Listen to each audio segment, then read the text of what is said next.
Narito ako ngayon sa JJ Motocube PH dito sa 13 Martires, Cavite. Syempre pa para mag-release ng unit. At for today's video, ang release nga natin ay itong Bristol Basilica 125. Napakaganda nga niyang classic scooter na yan. Sobrang elegant ng dating. I-activate nga muna yan. Pero bago yan ay ipapakita ko muna sa inyo ang ibang scooter na binibenta nila dito. Meron nga ditong QJ Motor Fortress 160 White, Bristol ADX 160, SYM Tuscany 150, FKM Labi 150.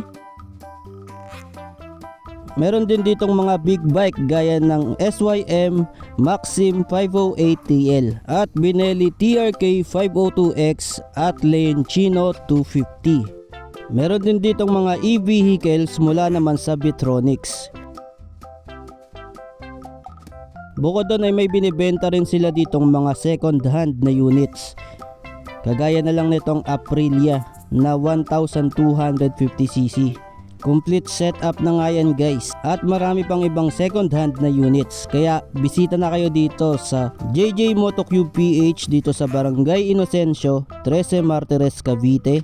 Like and follow nyo ang kanilang FB page, Garahe sa Inocencio TMC. Balikan natin yung Basilica 125. Natapos na nga yung pag-activate dito at maya maya lang din ay dumating na rin yung bibili nito. Ayan, thank you so much sir sa pagbili sa amin ng unit. Ride safe always. Maraming salamat sa pagtitiwala nyo sa amin at congratulations sa bagong-bago nyong Bristol Basilica 125 White. Napaka-elegant, classic na classic.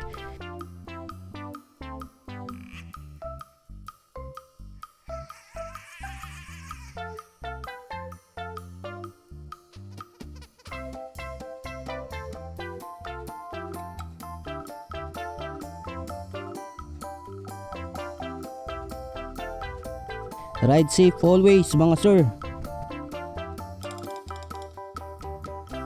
Yun lang guys, maraming salamat sa pagsama nyo sa akin at kita-kits ulit tayo sa mga susunod ko pa na videos.